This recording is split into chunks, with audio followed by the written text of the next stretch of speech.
Shalom, jemaat kasih oleh Tuhan. Belum terlambat rasanya kalau kita masih bisa mengucapkan selamat tahun baru bagi setiap diri kita. Mari bersama-sama kita menjalani tahun yang baru ini dengan pengharapan yang penuh di dalam Kristus. Saya mengajak kita bangkit berdiri, kita mempersiapkan hati dan pikiran kita untuk kita boleh beribadah kepadanya. Kita mengambil waktu teduh di hadapan Tuhan.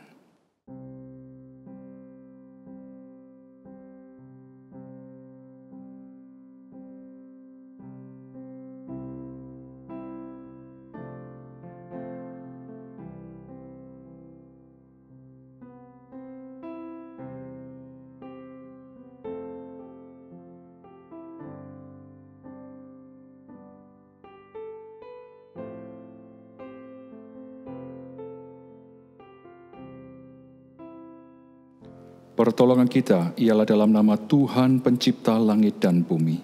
Kiranya kasih karunia dari Allah Bapa, Putra, dan Roh Kudus memimpin ibadah ini sampai pada akhirnya. Amin.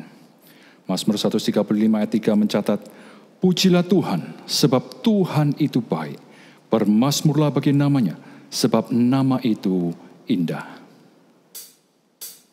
Mari kita muliakan Dia dan tinggikan Dia.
Sebab Tuhan baik, anugerahnya selama-lamanya.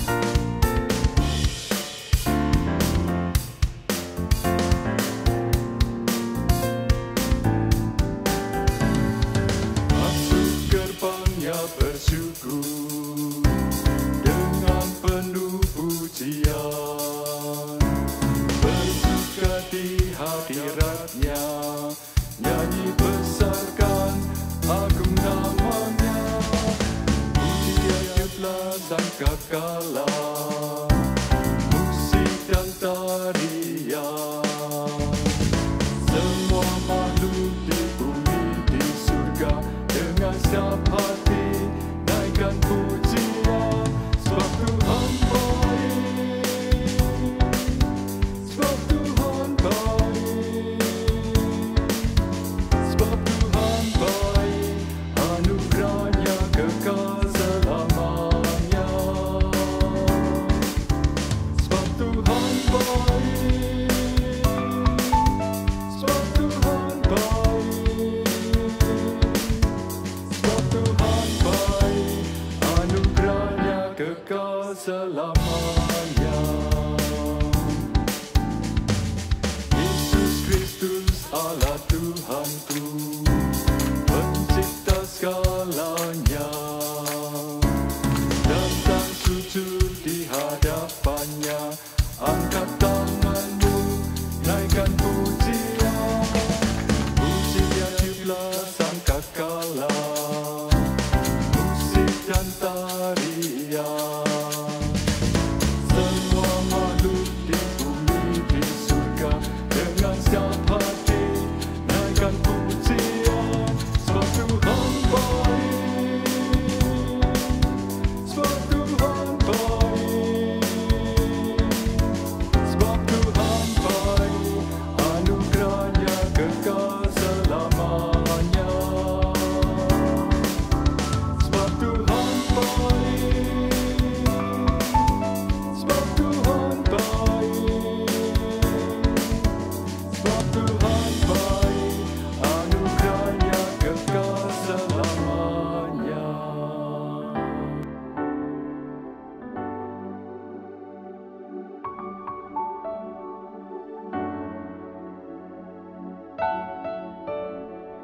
Dia begitu baik kepada kita. Anugerahnya kekal selamanya. Mari bersama-sama kita mengambil waktu di hadapan Tuhan untuk kita mengakui segala dosa kita di hadapan Tuhan secara pribadi. Mari kita berdoa.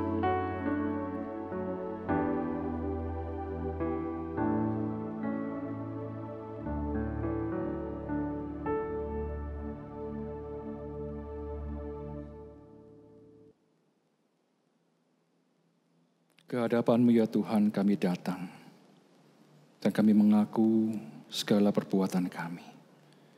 Begitu banyak hal-hal yang telah menyakiti hati-Mu, tidak memuliakan Engkau ya Tuhan. Ampuni kami, sucikan kami ya Tuhan, untuk kami boleh kembali layak di hadapan-Mu. Kami sungguh bersyukur bahwa anugerah-Mu yang begitu luar biasa, yang Kau begitu mengasihi kami. Tuhan, kami serahkan semuanya kembali dalam tangan kasih-Mu. Mampukan dan layakkan kami untuk kami boleh hidup sebagai anak-anak-Mu yang boleh menyenangkan hati-Mu. Terima kasih. Di dalam nama Yesus Kristus kami berdoa. Amin. Yesaya 1 ayat 18 mengatakan, sekalipun dosamu merah seperti kirmisi, akan menjadi putih seperti salju. Sekalipun berwarna merah seperti kain kesumba, akan menjadi putih seperti bulu domba. Benar saudara, bahwa Tuhan sudah mengampuni dosa setiap kita. Ketika kita datang dengan hancur, dengan hati yang hancur, kita mengakui segala kesalahan kita di hadapannya. Mari kita responi kebaikan Tuhan ini dengan memuji Tuhan kembali.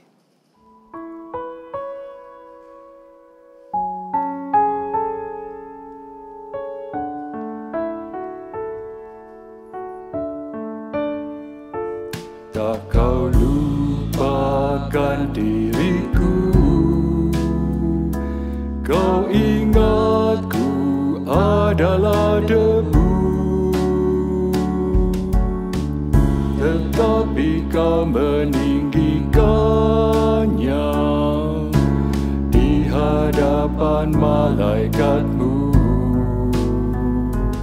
Tak kau hapuskan namaku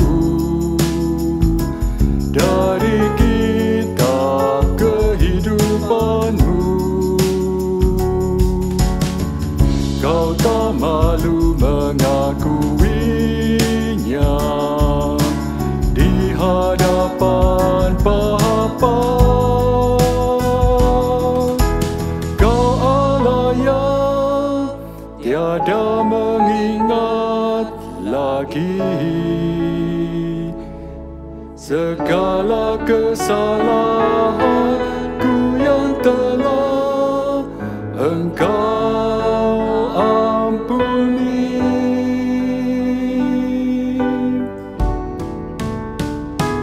Walau dosaku merah bagai kain kesumba, Engkau menjadikanku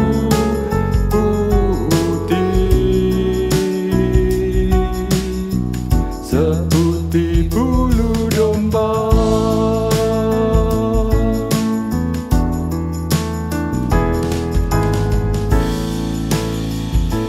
Sungguh luar biasa apa yang Tuhan lakukan bagi kita. Dia tidak meninggalkan kita. Dia tidak melupakan kita, meskipun kita adalah debu di hadapan.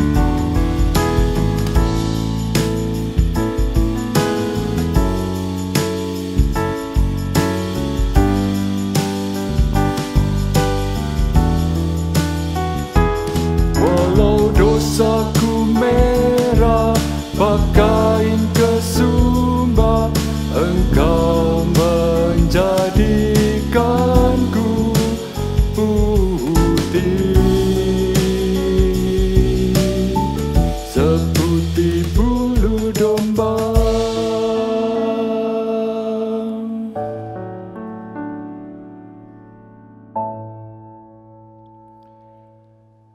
Tema kita hari ini adalah persekutuan di dalam Kristus. Mari bersama-sama kita akan membacakan ayat yang kita kumulkan di dalam khotbah nanti, yang akan juga kita kumulkan dalam sepekan ke depan. Saya undang kita semua bangkit berdiri. Kita akan bersama-sama bacakan dari 1 Yohanes 1 ayat yang ketiga dan yang ke-6.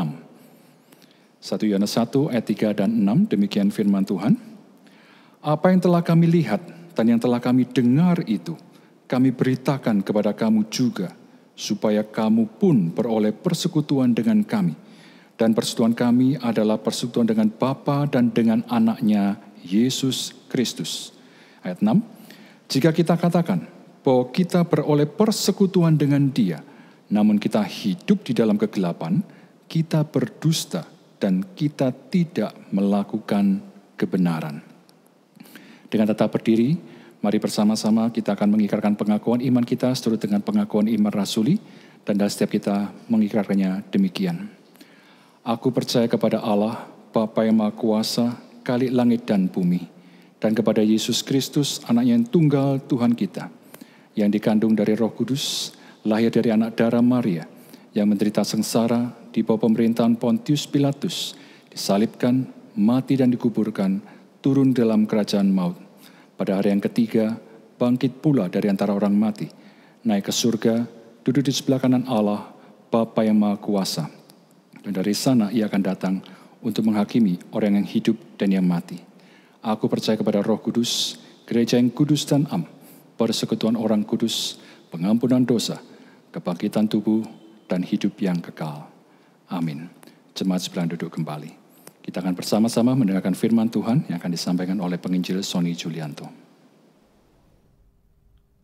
Shalom jemaat Tuhan. Saya berharap kita semuanya dalam kondisi yang sangat baik. Sekalipun di minggu-minggu depan ini, pemerintah melakukan pembatasan skala besar. Saya menghimbau mewakili majelis dan juga hamba Tuhan, kita semuanya harus menjaga diri dengan baik, tetap pakai masker, sering cuci tangan, social distancing, dan juga menjaga imun kita. Dan yang paling penting adalah iman kita senantiasa dekat kepada Tuhan. Sebelum kita mendengarkan firman Tuhan, saya mengajak kita untuk berdoa.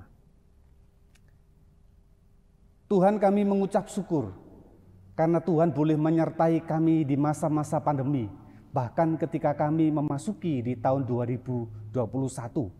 Kami menyerahkan sepenuhnya seperti tahun-tahun kemarin. Hidup kami, iman kami, keluarga kami, pekerjaan kami, senantiasa tangan Allah yang kuat itu menyertai kami. Hari ini kami akan mendengarkan firman-Mu di dalam ibadah. Kiranya Tuhan boleh menyiapkan hati dan pikiran kami, supaya hati kami, hidup kami senantiasa bertumbuh di dalam kebenaran firman-Mu. Terima kasih Tuhan. Di dalam nama Tuhan Yesus kami sudah berdoa. Amin. Jemaat yang terkasih di dalam Tuhan, tema hari ini adalah persekutuan di dalam Kristus.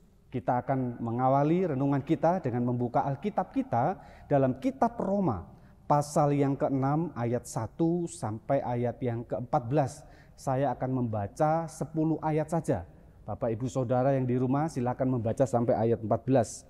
Roma pasal yang ke-6 ayat 1 sampai dengan ayat yang ke-14. Demikianlah firman Tuhan. Jika demikian, apakah yang hendak kita katakan? Bolehkah kita bertekun dalam dosa supaya semakin bertambah kasih karunia itu? Sekali-kali tidak. Bukankah kita telah mati bagi dosa? Bagaimanakah kita masih dapat hidup di dalamnya? Atau tidak tahukah kamu bahwa kita semua yang telah dibaptis dalam Kristus telah dibaptis dalam kematiannya? Dengan demikian, kita telah dikuburkan bersama-sama dengan Dia oleh baptisan dalam kematian, supaya sama seperti Kristus telah dibangkitkan dari antara orang mati oleh kemuliaan Bapa, demikian juga kita akan hidup di dalam hidup yang baru. Sebab jika kita telah menjadi satu dengan apa yang sama dengan kematiannya, yaitu kematian Kristus, kita juga akan menjadi satu dengan apa yang sama dengan kebangkitannya. Karena kita tahu bahwa manusia lama kita telah turut disalibkan, supaya tubuh dosa kita hilang kuasanya, agar jangan kita menghambakan diri lagi kepada dosa. Sebab siapa yang telah mati, ia telah mati bebas dari dosa. Jadi jika kita telah mati dengan Kristus, kita percaya bahwa kita akan hidup juga dengan Dia. Karena kita tahu bahwa Kristus sesudah ia bangkit dari antara orang mati, tidak mati lagi. Maut tidak berkuasa lagi atas dia. Sebab kematiannya adalah kematian terhadap dosa satu kali dan untuk selama-lamanya. Dan kehidupannya adalah kehidupan bagi Allah. Jemaat yang terkasih di dalam Tuhan, menjadi tua dan akhirnya kita harus meninggalkan dunia ini, itu adalah satu kepastian yang umum. Siapapun akan mengalaminya. Tetapi iman yang bertumbuh, iman yang dewasa, hidup yang memuliakan Tuhan, itu adalah pilihan kita sebagai orang percaya. Menjadi orang Kristen tetapi hidupnya masih kekanak-kanakan, itu adalah pilihan. Dan hidup di dalam Kristus itu adalah sebuah pilihan, jemaat yang terkasih Tuhan, bukan otomatis. Jadi kalau kita percaya Kristus lalu kita otomatis baik, otomatis bertumbuh. No, itu sebuah pilihan. Sibuk dengan pelayanan bagi Tuhan, pekerjaan bagi Tuhan, bukan berarti iman kita otomatis bertumbuh dan kita menjadi rohani.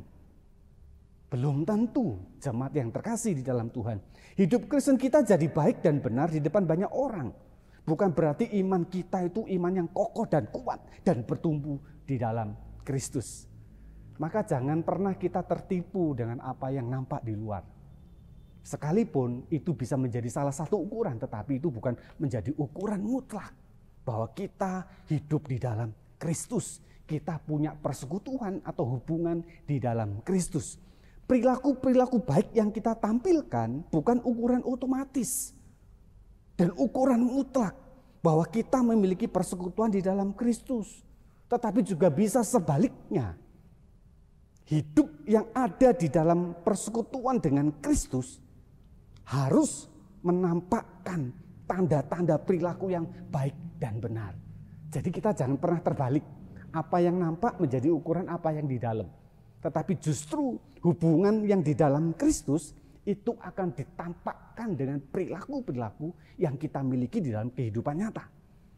Saat kita percaya Kristus sebagai Tuhan dan Juru Selamat, maka kita telah lepas dari perbudakan iblis dan masuk dalam persekutuan di dalam Kristus.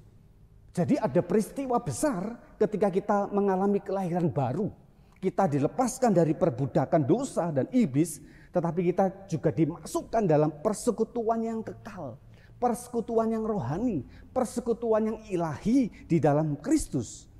Kenapa kok kita sebut perbudakan ketika kita masih ada di dalam dosa? Karena iblis yang diuntungkan, manusia yang dirugikan. Tidak ada sedikit pun keuntungan ketika manusia ada di dalam perbudakan dosa. Persekutuan di dalam Kristus, apa artinya? Kita yang diuntungkan.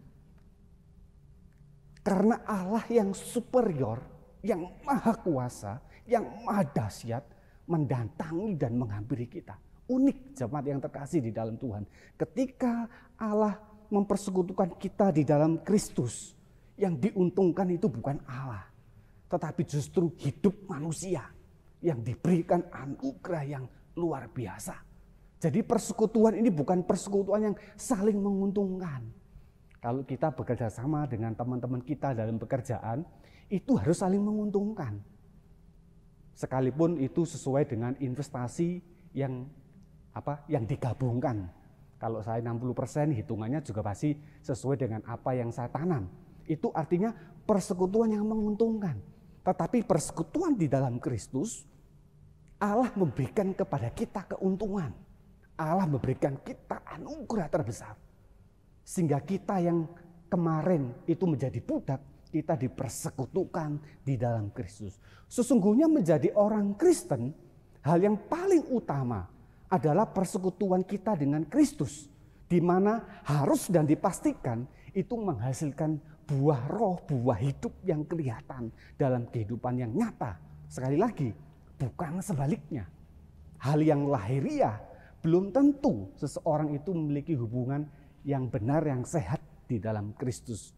Hari ini saya mengajak kita memikirkan dua hal berkenaan dengan persekutuan kita di dalam Kristus, jemaat yang terkasih di dalam Tuhan. Yang pertama adalah Persekutuan kita di dalam Kristus itu ada persekutuan yang superior dan inferior.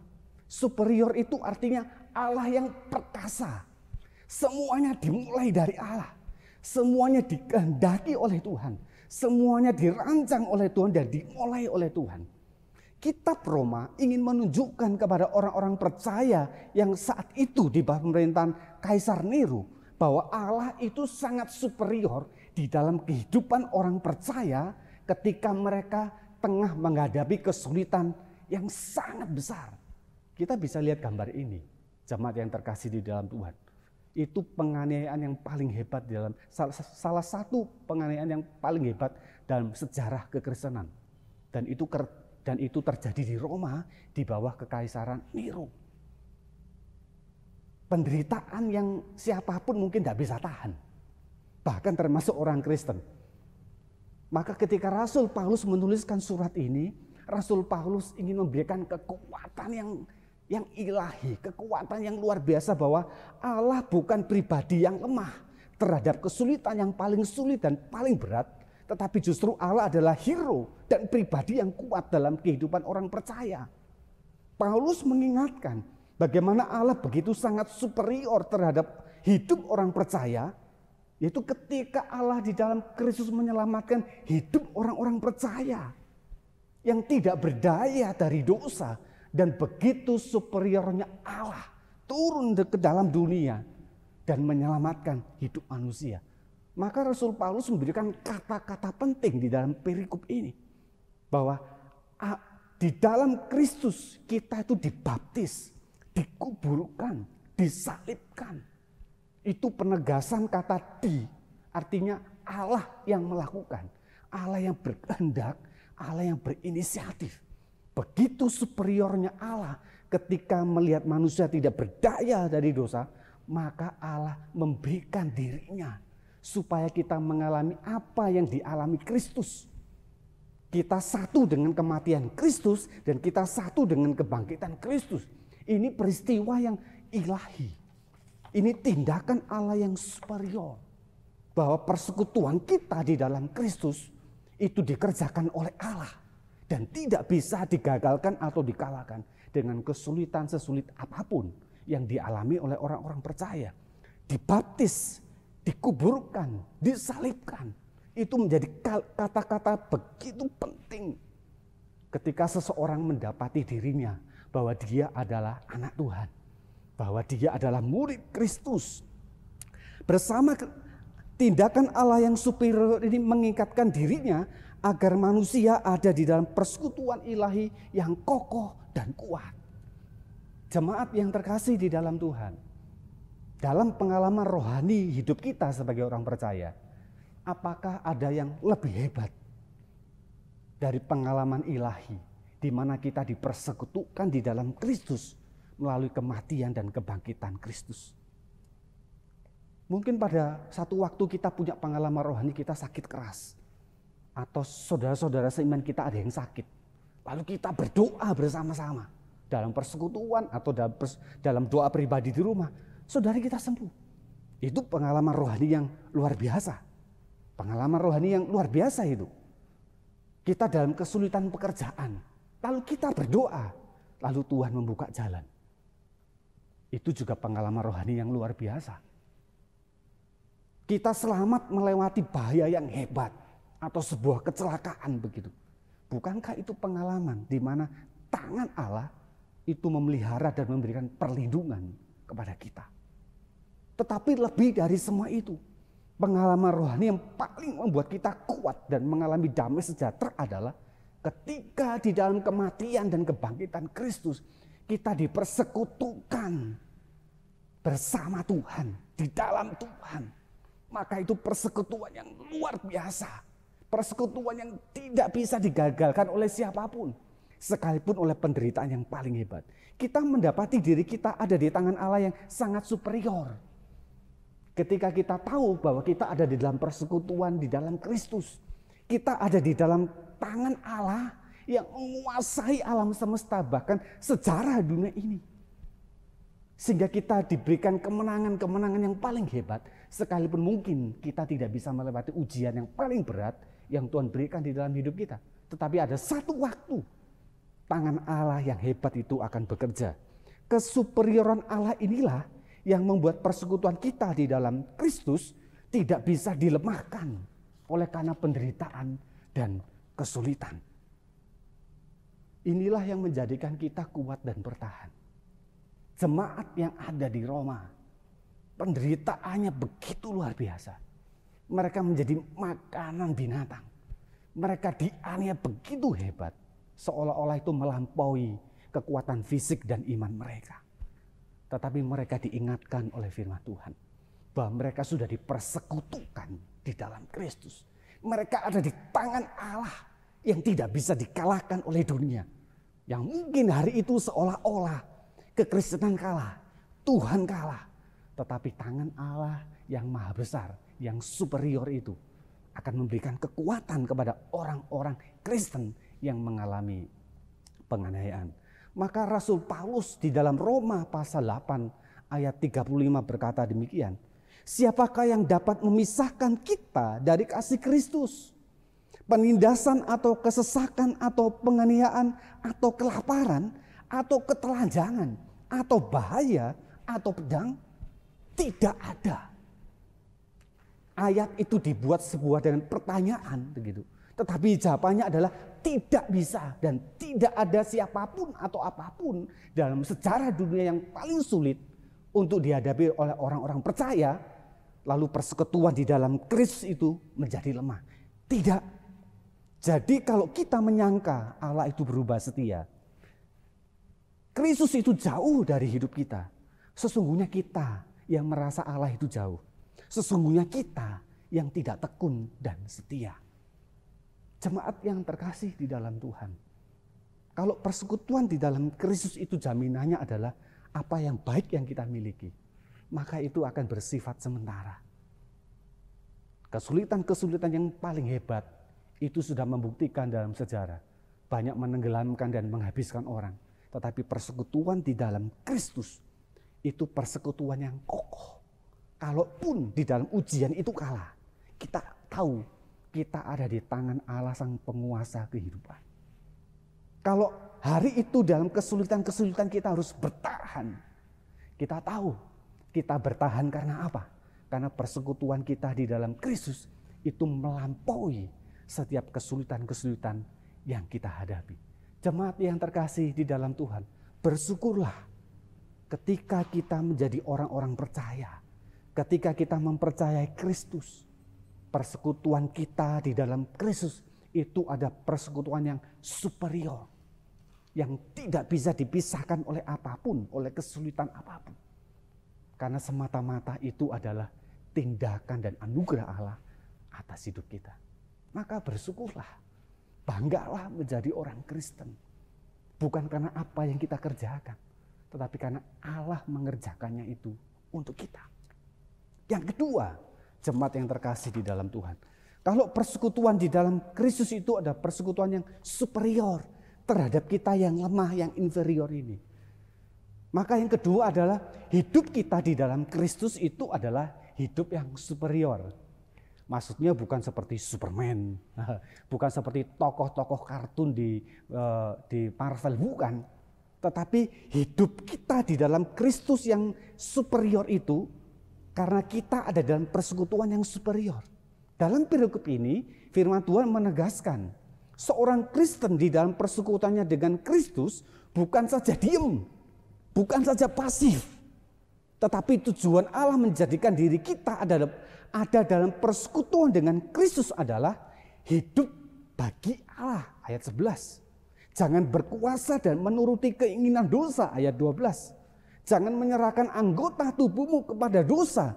Jadilah senjata-senjata kebenaran Allah. Ayat 13. Jadi persekutuan yang superior di dalam Kristus itu tidak menjadikan kita otomatis. Tetapi justru memberikan tuntutan dan tanggung jawab. Bahwa kita hidup bagi Allah. Sesulit apapun hidup itu. Sesusah apapun hidup itu. Sestres apapun ujian yang Tuhan berikan kepada kita. Maka firman Tuhan menegaskan, kita hidup bagi Allah. Dosa tidak berkuasa lagi terhadap keinginan kita. Supaya kita jangan menyerahkan tubuh kita kepada dosa. Dan kita menjadi senjata-senjata kebenaran Allah. Orang percaya di dalam kehidupan nyata tidak hanya kuat dan mampu bertahan dalam kesulitan. Ini yang penting. Jadi kalau kita hanya kuat dan mampu bertahan di dalam kesulitan, belum tentu itu menunjukkan kita ada di dalam persekutuan dengan Kristus.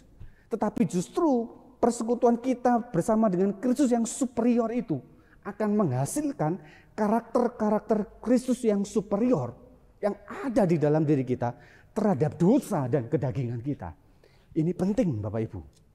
Ini penting jemaat yang terkasih di dalam Tuhan. Kalau masa-masa sulit, bahkan di masa pandemi ini, banyak orang yang mampu bertahan dan mampu bangkit dan hebat dan lebih kuat mungkin dari kita. Tapi belum tentu mereka ada di dalam Kristus. Maka kuat dan bertahan dan mampu survive terhadap kesulitan hidup itu belum menunjukkan bahwa kita di dalam Kristus. Tetapi kalau kita mampu bertahan, tetap survive, tetap mempercayai Tuhan, dan muncul karakter-karakter Kristus di dalam hidup kita di situasi yang sulit seperti itu, maka itulah hidup persekutuan di dalam Kristus. Jemaat Roma mengalami penderitaan yang hebat dan seolah-olah melampaui kekuatan untuk menanggungnya. Kalau secara lahiriah, fisik dan mental jemaat Roma bisa bertahan dengan penderitaan yang terjadi, tetapi tidak menunjukkan dan melahirkan karakter Kristus dalam hidupnya, maka bertahan dalam kesulitan seperti itu akan banyak orang bisa melakukannya. Maka bertahan dalam kesulitan seperti ini tidak menghasilkan persekutuan di dalam Kristus, karena karakter Kristus itu tidak muncul ketika kita menghadapi masa-masa sulit. Mungkin mereka bisa kuat dan bertahan dalam penderitaan, tetapi kalau mereka harus menjual imannya, di manakah karakter Kristus itu? Kalau mereka bisa bertahan dan survive dalam kesulitan, tetapi mereka menindas sesamanya dan mengorbankan sesamanya, bukankah itu bukan karakter Kristus yang harus dimunculkan ketika orang-orang percaya menghidupi imannya dalam realita kehidupan? Hari ini kita ada di dalam kesulitan hidup, bukan? Jemaat yang terkasih di dalam Tuhan. Semua orang belajar menghadapi dan bertahan. Tetapi pertanyaannya buat orang-orang percaya hari ini, apakah di dalam semuanya itu karakter Kristus, karakter Kristiani kita itu muncul dan memuliakan Tuhan? Atau justru sebaliknya, kita menjadi orang yang gampang marah, kita menjadi orang yang gampang berkata-kata kotor, kita menjadi orang yang paling egois. Jemaat yang terkasih di dalam Tuhan, mungkin kita kenal dengan tokoh salah satu selebriti ini, namanya Agnes Monica. November 2019 begitu, dari wawancara TV, salah satu TV, Agnes mengeluarkan satu kata-kata, satu kalimat tentang Indonesia. Lalu beredar di dunia maya, perkataan-perkataan dan wawancara itu dipelintir.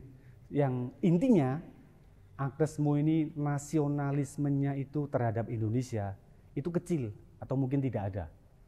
Waktu itu dia di masa-masanya lagi naik daun sampai ke Amerika, begitu. Wah, dia ini anak Tuhan. Dia tergoncang habis-habisan. Bahkan sampai sulit tidur, sulit makan, stres, sampai panik.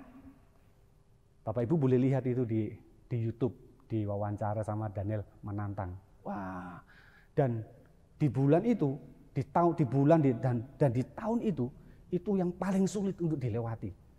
Sampai dia punya pikiran berdiskusi dengan orang tuanya. Semua akun medsosnya itu diblok. Bahkan ditutup supaya tenang begitu. Tapi dalam pergumulannya dengan Tuhan berbicara. Kalau seluruh akun medsosnya itu diblok atau ditutup, bagaimana orang melihat hidupmu sebagai anak Tuhan? Itu dilihat oleh orang. Bagaimana orang melihat karyamu? Itu bisa dilihat oleh orang-orang yang bukan orang percaya. Maka dia berkata demikian, Tuhan taruh saya menjadi orang yang seperti itu, untuk menjadi berkat bagi orang-orang yang belum percaya. Kalau di dalam gereja itu gampang, itu biasa, itu normal. Tetapi kalau menjadi berkat bagi orang-orang yang belum percaya, maka itu adalah panggilan Tuhan, itu adalah tujuan Tuhan atas hidupnya. Maka dia tidak menutup dan tidak memblokir akun-akunnya di media sosial sampai hari ini. Karena dia tahu, orang harus tahu bahwa anak Tuhan itu bukan saja mampu bertahan dan survive di dalam kesulitan-kesulitan hidup, tetapi bisa menunjukkan karakter-karakter Kristianinya ketika menghadapi masa sulit. Jemaat yang terkasih di dalam Tuhan, 1 Yohanes pasal 1 ayat 6 memberikan indikasi kepada kita. Kalau kita ada di dalam persekutuan di dalam Kristus, gitu, kita tidak hidup dalam kegelapan. Kita hidup melakukan kebenaran. Itu indikasinya. Jangan sampai kita hanya diacungi jempol karena kita survive dan hebat dalam menghadapi kesulitan hidup ini. Tetapi apakah karakter-karakter Kristus yang ada di dalam diri kita, itu kita hidupkan, kita amini, kita lakukan dalam setiap perjalanan hidup yang Tuhan percayakan kepada kita. Galatia pasal 5 ayat 22 sampai 23 itu menjelaskan 9 buah roh. Tetapi ada kalimat penting di ayat 23 terakhir itu adalah tidak ada hukum yang menentang hal-hal itu. Jemaat yang terkasih di dalam Tuhan, itulah buah roh yang harus kita munculkan di dalam kehidupan kita. Karena kita ada di dalam persekutuan di dalam Kristus.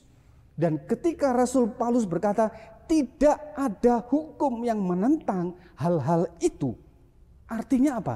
Tidak ada yang bisa membantah dan mengabaikan hidup orang-orang percaya ketika orang-orang percaya itu memunculkan karakter-karakter Kristus di dalam hidupnya.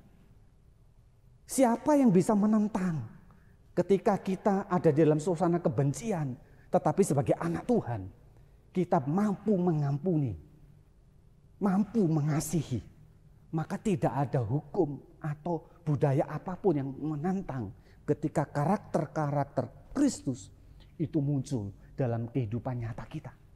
Mari Bapak Ibu, kita aja kadang sulit menjadi berkat di grup WA kita, betul tidak? Kita mudah marah, kita mudah melontarkan kata-kata yang pedas, yang kasar, begitu.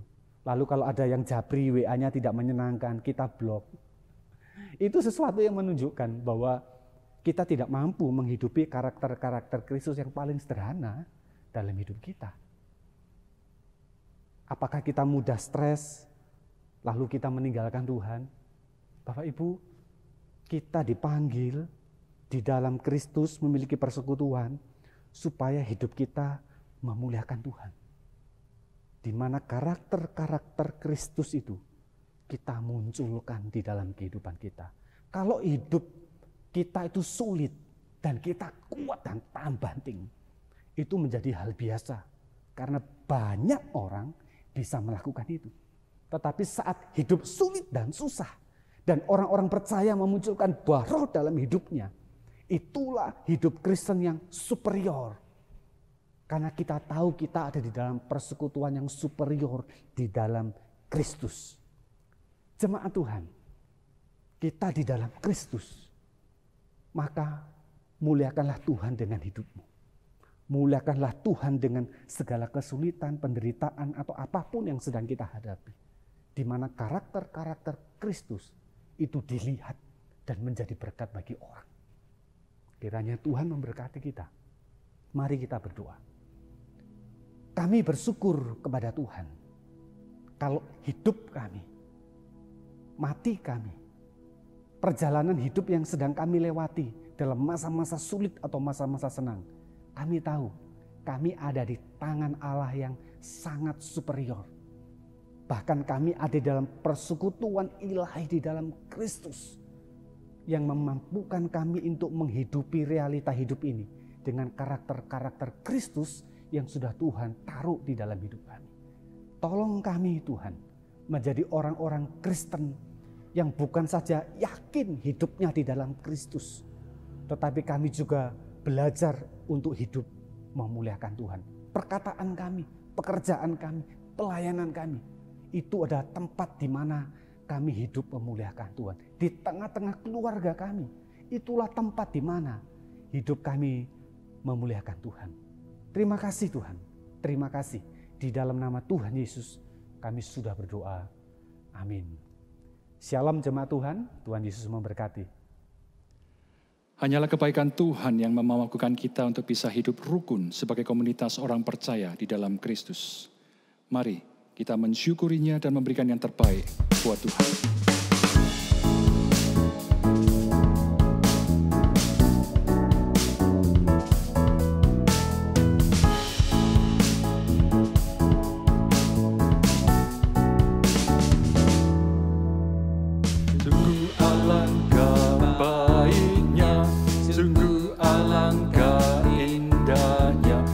Saudara semua hidup rukun bersama.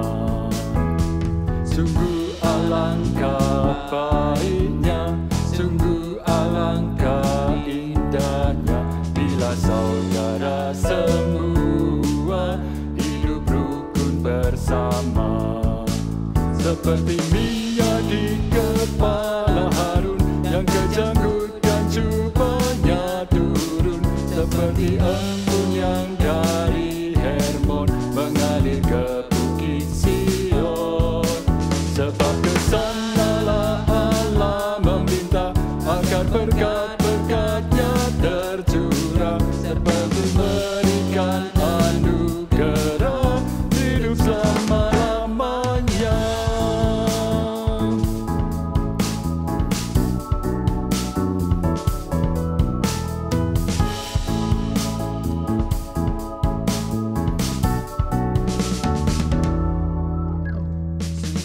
Alangkah baiknya, sungguh alangkah indahnya bila saudara semua hidup rukun bersama. Seperti minyak di kepala Harun yang kejanggut dan cubanya turun, seperti embun yang dari Hermon mengalir ke Bukit Sion.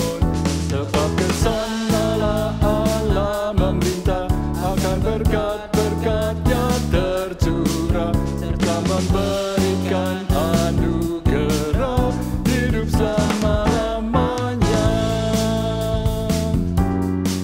Serta memberikan anugerah hidup selama-lamanya.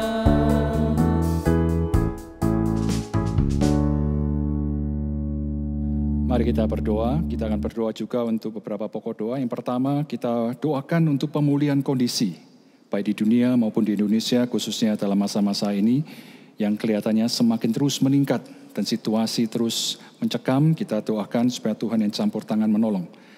Dan dalam situasi ini, mari kita terus berdoa untuk kita boleh saling menopang, saling mendukung sebagai sebuah komunitas di dalam Kristus. Kita boleh mendoakan kerohanian kita satu sama lain.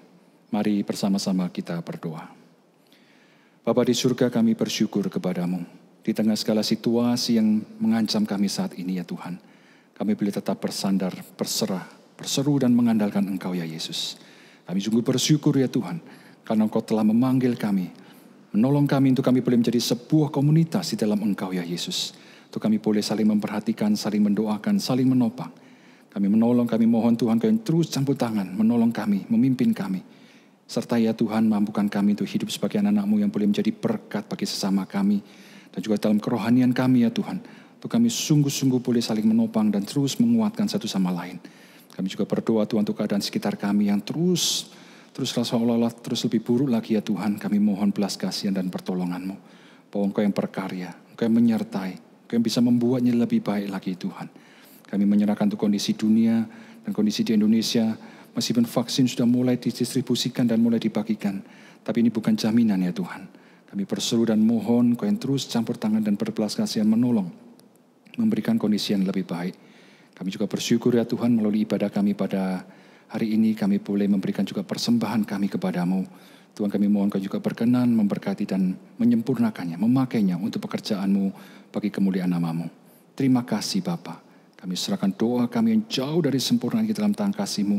Kami percaya Tuhan kami melakukan kehendak-Mu sesuai dengan rencana-Mu yang indah dan sempurna itu. Di dalam nama-Mu Yesus Kristus kami berdoa. Amin. Saya undang jemaat untuk bersama kita pakai berdiri. Kita akan kembalikan segala puji, hormat, kemuliaan kepada Tuhan Allah kita. Dan setelah kita menyanyikan doksologi dan menerima doa berkat, kita mengaminkannya bersama-sama.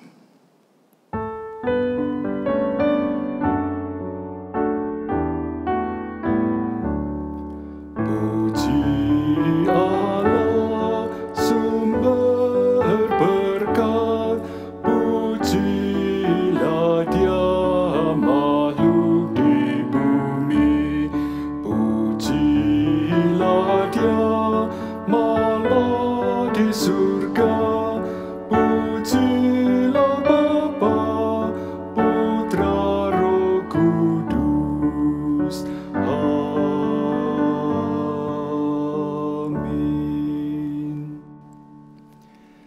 Terima kasih oleh Tuhan, arahkan hatimu kepadanya dan terimalah berkat Tuhan. Kiranya kasih karunia, damai sejahtera dari Allah Bapa, Putra, dan Roh Kudus memampukan engkau untuk boleh hidup sebagai komunitas dalam Kristus, menjadi berkat bagi sesama kita untuk kemuliaan Tuhan, mulai saat ini sampai selama-lamanya. Amin.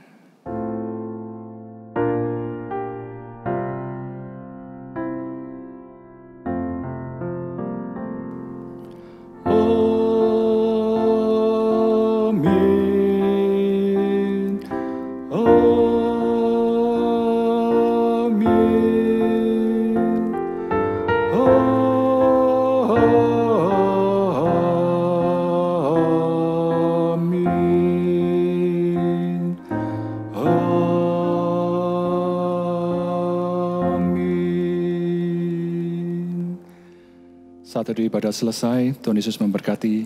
Selamat hidup sebagai komunitas di dalam Kristus.